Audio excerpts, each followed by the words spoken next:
오늘 말씀은 다니엘서 6장 1절부터 10절까지 말씀입니다.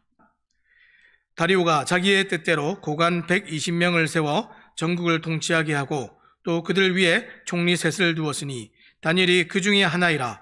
이는 고관들로 총리에게 자기의 직무를 보고하게 하여 왕에게 손해가 없게 하려 함이었더라. 다니엘은 마음이 민첩하여 총리들과 고관들 위에 뛰어나므로 왕이 그를 세워 전국을 다스리게 하고자 한지라.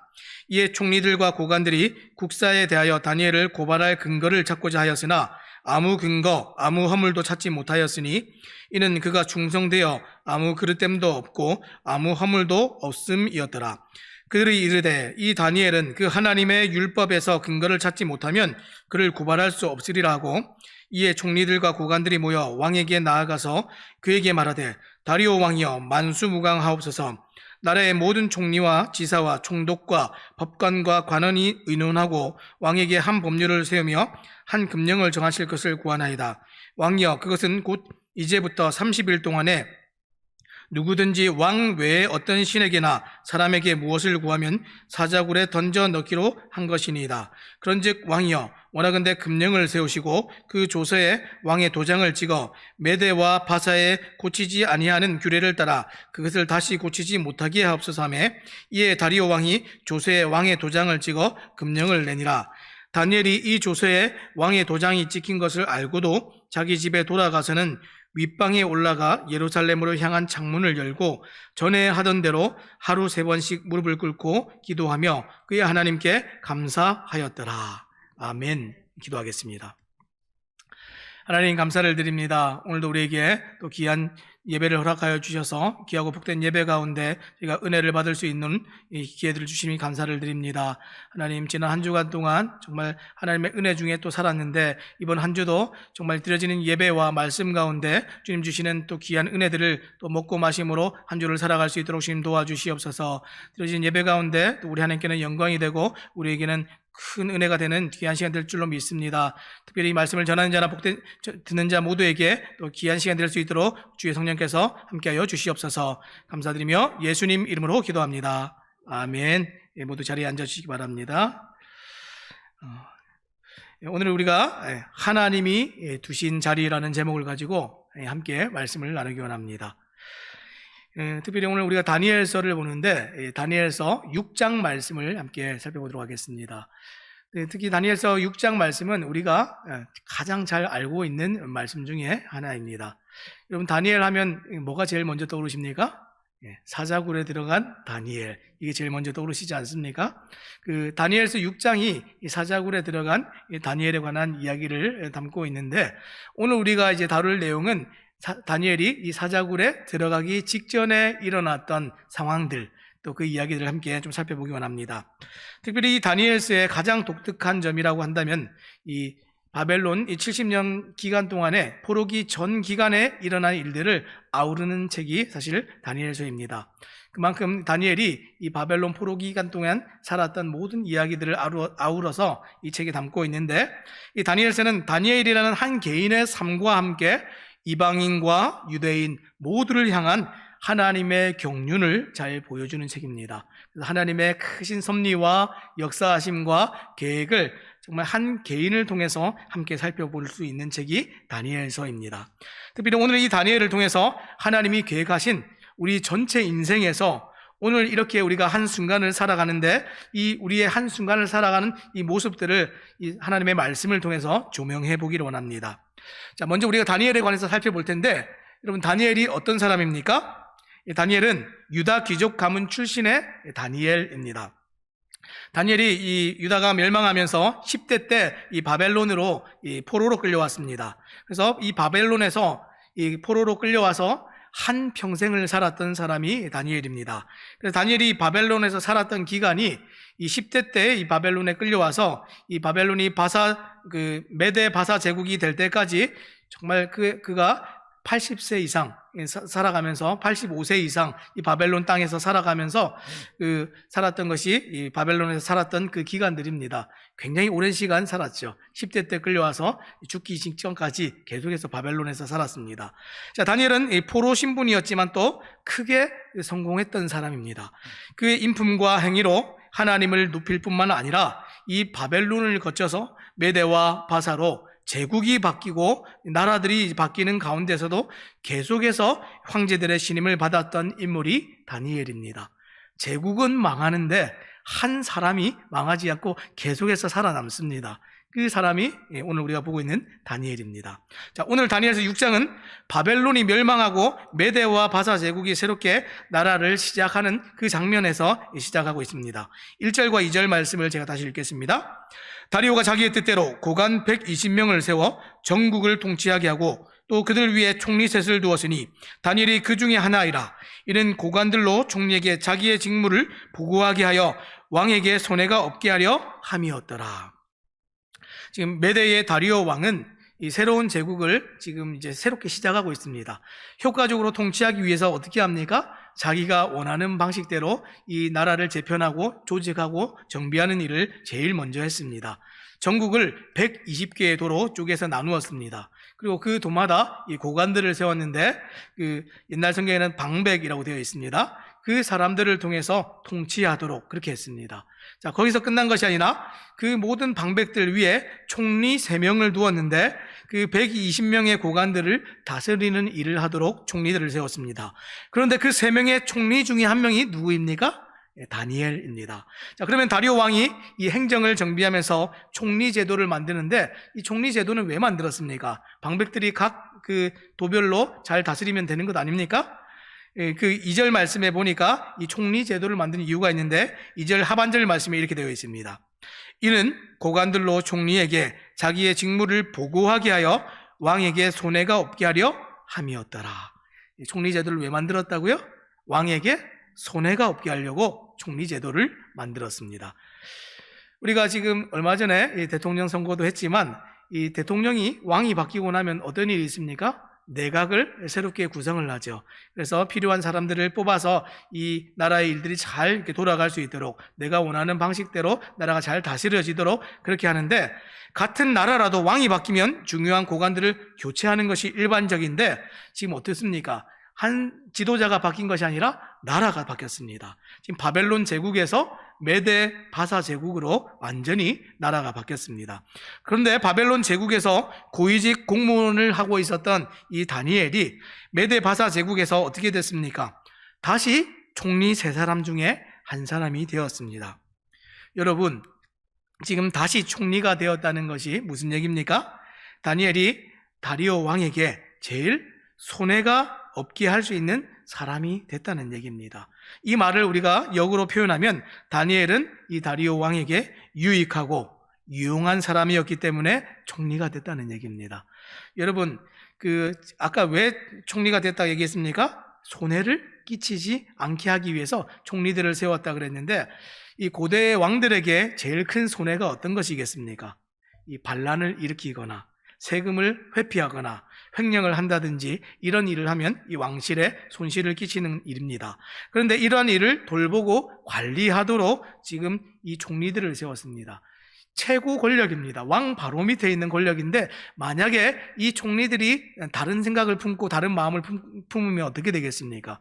이 사람이 제일 많이 횡령을 할 수 있고 이 사람이 제일 큰 반란을 일으킬 수 있고 이 사람이 제일 큰 반역자가 될 수 있는 자리가 사실은 왕 바로 밑에 있는 총리의 자리입니다. 자, 여러분들 같으면 이 총리를 그러면 누구를 세우시겠습니까? 가장 정직하고 충성스럽고 믿을 만한 사람을 이 자리에 세워야 되지 않겠습니까? 그러면 여러분들이 만약에 총리를 세우면 내가 메대 바사의 황제인데 우리나라 사람을 세우겠습니까? 아니면 다른 나라 사람을 세우겠습니까? 당연히 우리나라 사람들을 세우겠죠. 그런데 지금 다니엘은 그 이전의 나라에서 고위직 공무원을 하던 사람이고 단순히 바벨론 출신일 뿐만이 아니라 이 사람은 바벨론 출신이 아닌 그냥 바벨론의 포로로 잡혀와 있는 포로 백성입니다. 그런데 그런 사람이 이 지금 고위직 공무원이 가장 높은 총리의 자리에 오른다 하는 것은 사실 있을 수 없는 이야기죠. 사실 다니엘은 다리오 왕이 정복한 바벨론에서 그런 지위에 있었기 때문에 반대로 마땅히 숙청을 당해야 되는 제거 대상 1호였습니다. 실제로 메데바사 연합군이 바벨론을 정복했을 때 정치범 3,000명이 십자가형에 처해졌습니다. 어떤 분들은 십자가형이라고 하니까 고대 로마의 사형법이 아닌가 이렇게 생각할 수 있는데, 이 본래는 이것이 이 페르시아 이 바사의 제국에서 사용하던 처형법이었습니다. 그것을 이제 로마에서 차용해서 사용하게 된 것이죠. 이 페르시아에서 사용했던 그 십자가형, 거기에 이 정치범 3,000명을 죽일 때, 그러면 이전 그 제국에서 이 정치를 하고 고위직 공무원에서 이런 일들을 했던 다니엘은 죽어야 됩니까? 안 죽어야 됩니까? 함께 죽어야 되는 것이죠. 그런데 다니엘은 거기서 제외됐을 뿐만이 아니라 심지어 3명의 총리 중 1명으로 임명이 되었습니다. 2명의 총리는 바사 사람들이었고 다니엘만 포로 백성이면서 이전 제국의 고위직 관리인데, 이 3 총리 중에 또 하나가 된 것이죠.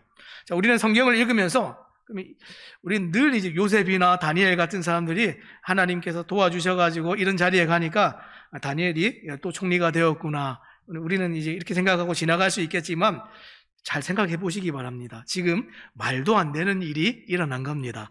물론 다니엘이 출중하고 모든 사람들보다 탁월해서 정말 왕에게 유용한 사람일 수 있지만, 지금 어떻습니까? 누가 보아도 제거되어야 될 위치의 인물이 그 자리에 있는 것은 하나님께서 다니엘을 그 자리에 두셨다라고 우리가 생각할 수밖에 없는 것입니다. 다니엘서 6장 후반부에 다니엘이 사자굴에서 극적으로 살아나오는 장면을 우리는 너무나 잘 알고 있습니다. 그런데 다니엘이 지금 총리에 올랐던 이 사건이 또한 하나님께서 적극적으로 개입하셔서 다니엘을 구원하신 사건이라는 것은 우리가 잘 알지를 못하죠. 왜 그렇습니까? 하나님이 어느 정도로 다니엘을 쓰시기로 원하셨는지 오늘 이 말씀이 다 나와 있는데, 다니엘은 오를 수 없는 그 자리에 올랐다는 것만 보아도 하나님께서 개입하셨다는 것을 알 수 있습니다. 안 그랬으면 다니엘은 죽었겠죠. 자, 하나님이 어느 정도로 지금 다니엘을 생각하시고 계획하셔서 쓰기로 작정하셨는지 함께 보도록 하겠습니다. 3절 말씀입니다. 다니엘은 마음이 민첩하여 총리들과 고관들 위에 뛰어나므로 왕이 그를 세워 전국을 다스리게 하고자 한지라.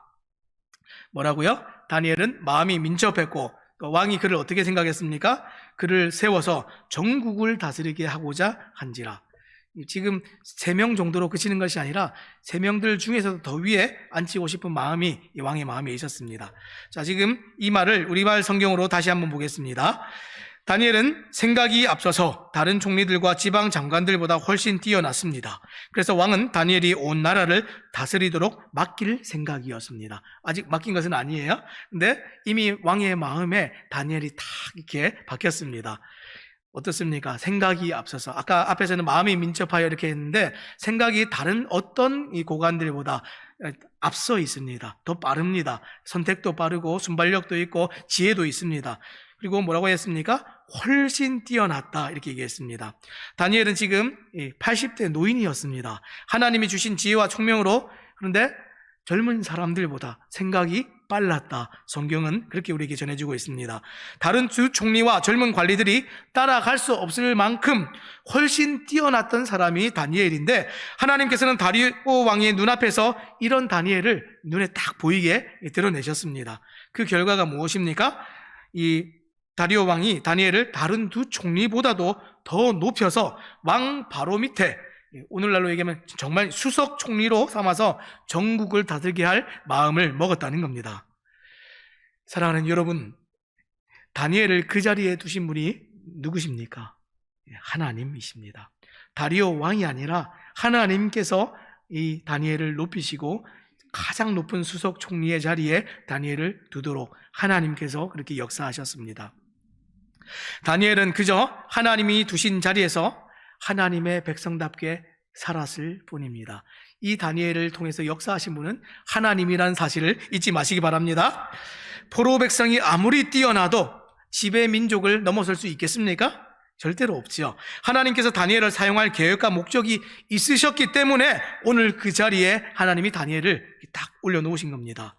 사랑하는 여러분, 우리가 이 땅에서 신앙생활을 할 때에 교회 생활만 잘하면 된다, 혹 이렇게 생각하시는 분 계십니까? 네, 아닙니다.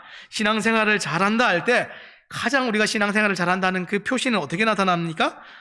여러분들이 바벨론과 이 페르시아 같은 이방 땅, 믿지 않는 사람들이 오히려 대부분인 그곳에서 어떻게 사는가, 이것이 여러분들이 정말 신앙생활을 잘한다 하는 것의 핵심입니다.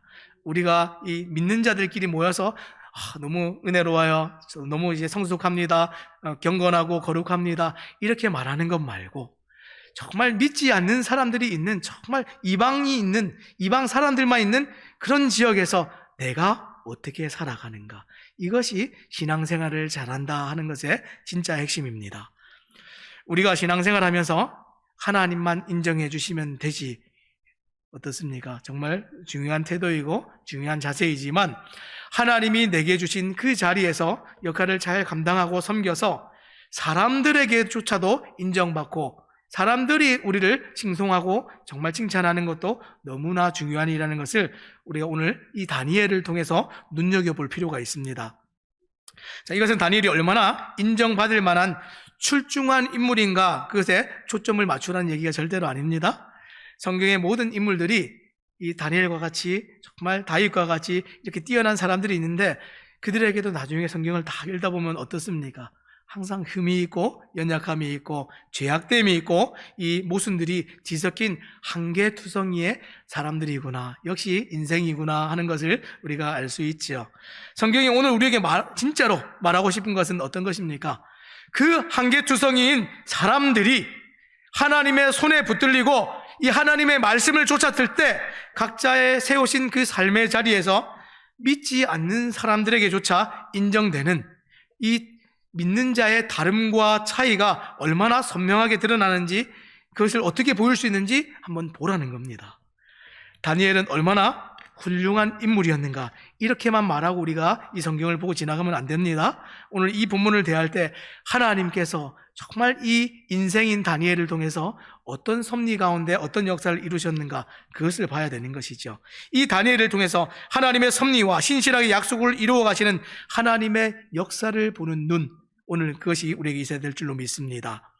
다니엘은 여러분과 저처럼 진짜로 이 약함과 한계를 가진 인생인데도 하나님의 섭리와 하나님의 신실하신 약속을 이루는 통로와 도구가 되었습니다. 오늘 그것을 잊지 마시기 바랍니다. 오늘 다니엘서 6장에서 다니엘의 나이가 몇 살이라고요? 이미 80을 넘은 노인입니다.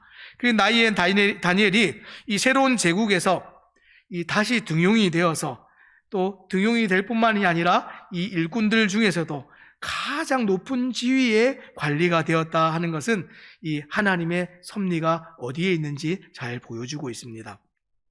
다니엘이 이제 은퇴해도 될 나이 아닙니까? 이제 집에 가서 쉬어도 될 것 같은데 하나님께서 왜 다니엘을 그 바사 제국에서조차도 가장 높은 자리에 왕 바로 밑에다 이렇게 딱 올려놓으셨습니까?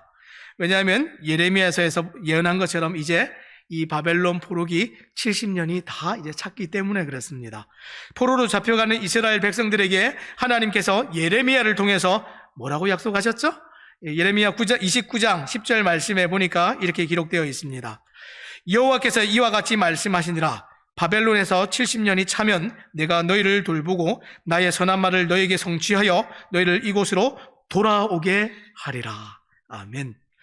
약속의 70년이 다 차면 하나님께서 이스라엘 백성들을 어떻게 하신다고 하셨습니까? 돌아오게 하리라.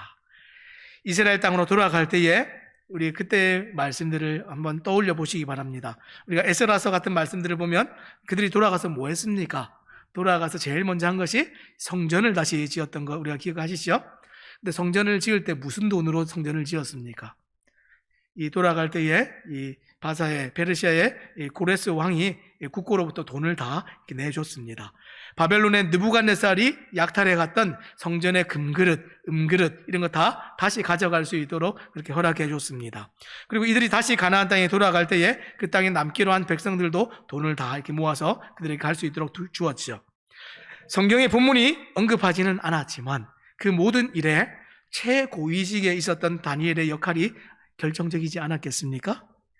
성경의 본문이 그것을 다 감춰두고 보여주지 않고 있지만 우리가 유추하고 생각해서 다니엘이 어떻게 일했을지 상상해 볼 수가 있습니다.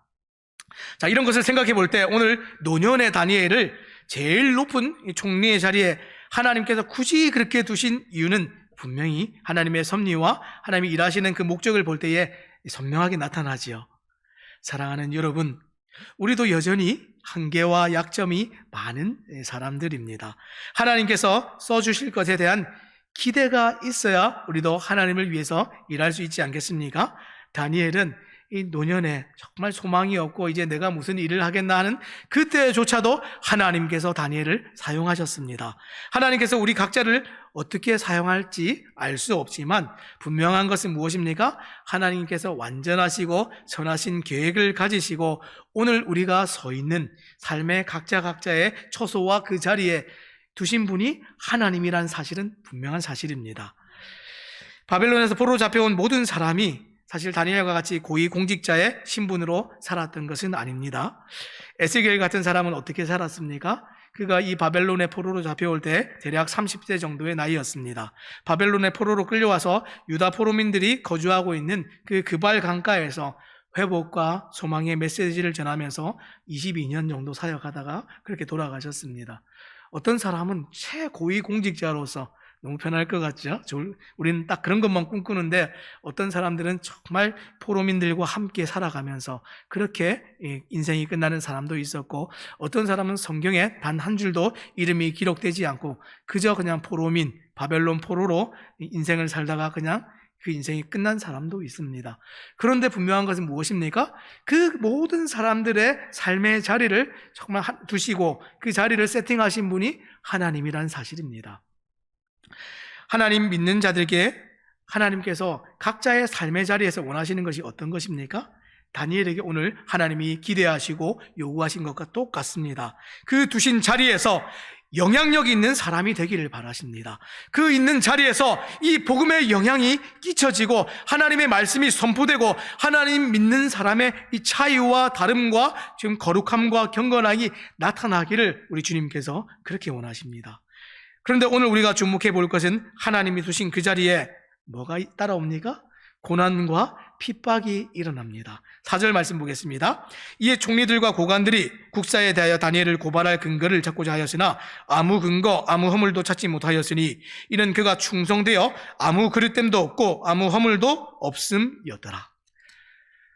사랑하는 여러분, 오늘날 많은 교회와 성도들이 약점이 무엇입니까? 이 고난 없는 기독교를 자꾸만 찾고 있습니다. 고난이 없는 기독교, 그런 것은 없습니다. 여러분과 제가 예수를 믿으면 반드시 고난이 있고 이 고난이 통과되어져야 하나님의 영광스러움들을 정말 우리에게 허락하십니다. 다니엘의 인생은 성공도 있었지만 사실 고난의 연속이었습니다. 이 다니엘의 고난이 언제부터 시작됐습니까? 우리 다니엘서 말씀을 1장을 딱 펴면 처음부터 왕의 진미를 먹는 일로 다니엘에게 고난이 찾아왔습니다. 3장에 다니엘의 새 친구들에게 이 풀무불의 고난이 찾아왔고 다시 오늘 6장에 이 모함과 고발로 사자굴에 들어가게 되는 고난이 다니엘에게 찾아왔습니다. 어떻습니까?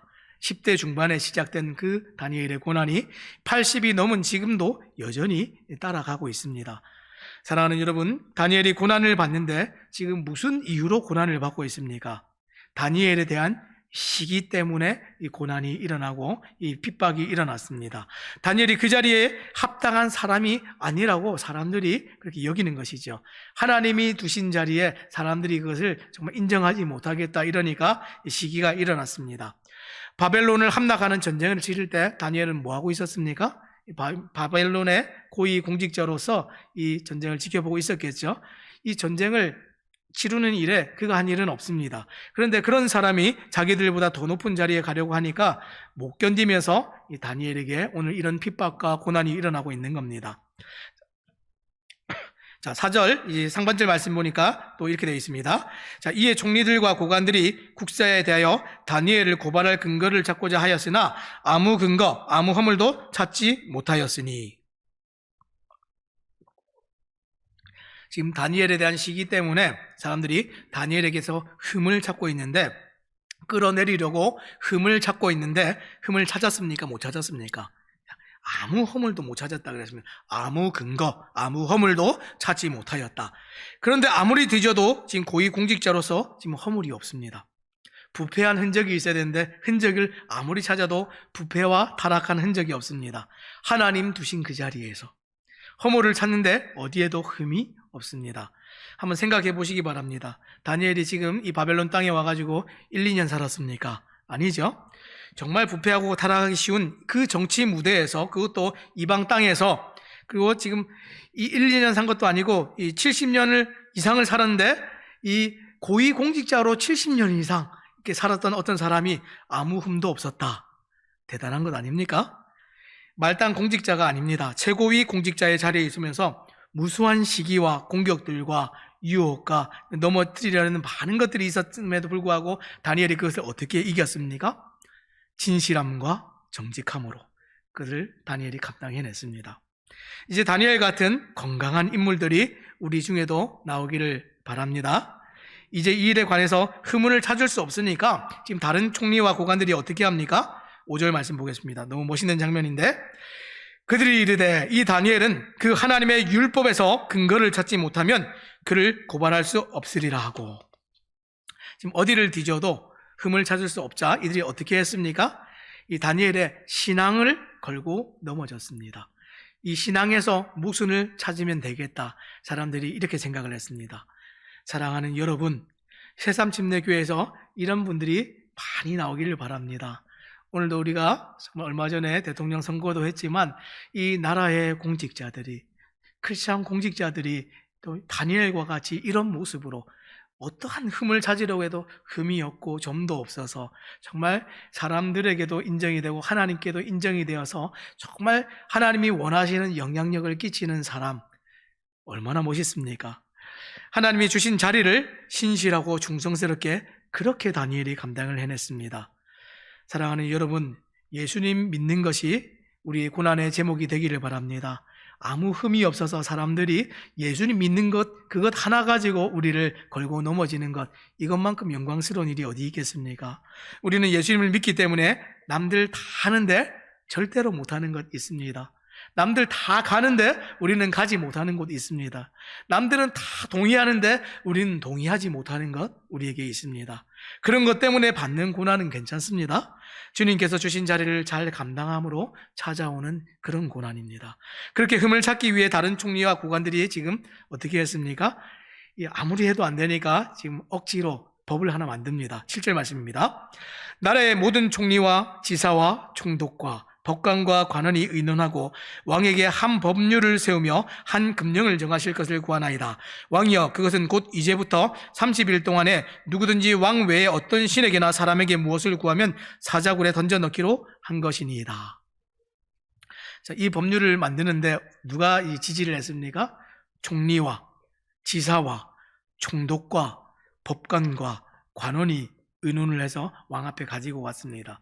무슨 얘기냐면 이 사람들의 보기에는 아무 문제가 없는 법이라는 얘기예요. 한 법령을 세우는데 30일 동안, 한 달 동안 왕 외에 어떤 신이나 사람에게 구하지 않는 법을 세웠습니다. 자, 그리고 이것을 어기면 사자굴에 넣기로 하는 그런 법령입니다. 지키는 것이 크게 어려울 것도 없습니다. 그냥 가만히 있으면 됩니다. 쉽게 말해서 왕을 통하지 않고 어떤 신앙적인 행위를 하는 것을 금하는 법률인데, 하나님을 믿고 섬기는 사람들에게는 이것이 굉장히 심각한 법이죠. 잘 보시기 바랍니다. 이 사람들이 어떻게 했다고요? 신앙을 빌미로 여러분들이 걸려 넘어지게 하는 그런 법을 만든다는 거예요. 근데 만드는데 어떻게 만들었습니까? 세상이 보기에는, 모든 사람들의 보기에는 동의가 되고 합리적인, 모든 사람들이 보기에는 그럴듯한 말로 우리에게 올무가 되는 것들을 만들어낸다는 겁니다. 세상이 믿는 사람들에게 걸려 넘어지게 하는 올무를 그렇게 만듭니다. 어떻게 만든다고요? 그럴듯한 말로. 모두가 동의 가능한데 우리만 동의 안 되는 걸로, 우리만 빼고 다 동의할 수 있는 그런 올무를 만들었습니다. 자, 의도적으로 사람들이 이렇게 나올 때 얼마나 약이 오르고 억울합니까? 정말 딱 치받고 싶죠. 그런데 그때 그런 고난이 올 때에 다니엘은 어떻게 했습니까? 절대로 억울해하지 않고 그 사람들을 관여하지 않고 하나님만 바라봤습니다. 기쁘게 그것을 받았습니다. 자, 이 모든 일을 다 알고 있는 다니엘이 어떻게 반응을 했는지 함께 살펴보겠습니다. 오늘 이 말씀 읽고 이제 좀 마치기 원합니다. 10절 말씀인데, 10절 제가 읽겠습니다. 다니엘이 이 조서에 왕의 도장이 찍힌 것을 알고도 자기 집에 돌아가서는 윗방에 올라가 예루살렘으로 향한 창문을 열고 전에 하던 대로 하루 3번씩 무릎을 꿇고 기도하며 그의 하나님께 감사하였더라. 올무가 오고 지금 넘어뜨리려는 시험이 오는데, 고난이 오는데 다니엘이 어떻게 했다고요? 하나님께 감사하였더라, 이렇게 얘기합니다. 다니엘은 왕의 도장이 찍힌 것을 알았습니까? 몰랐습니까? 너무나 잘 알았지요.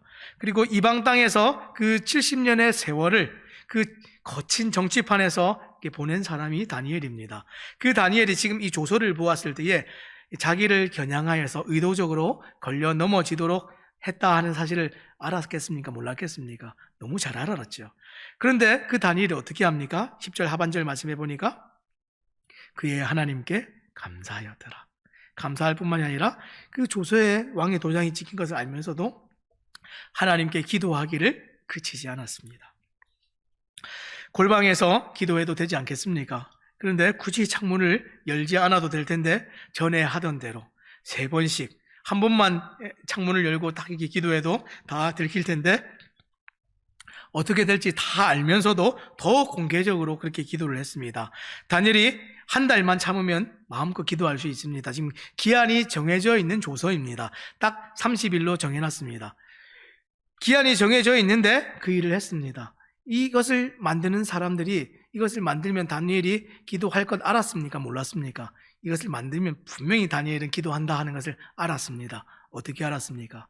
전에 하던 대로 늘 다니엘은 그렇게 기도하는 사람이었기 때문에, 늘 자기가 있는 자리에서 하나님께 나가는 사람이었기 때문에 다른 사람들도 이렇게 하면 올무에 걸릴 것을 알았습니다. 그때 다니엘은 보란 듯이 하나님 앞에 나가서 그렇게 기도합니다.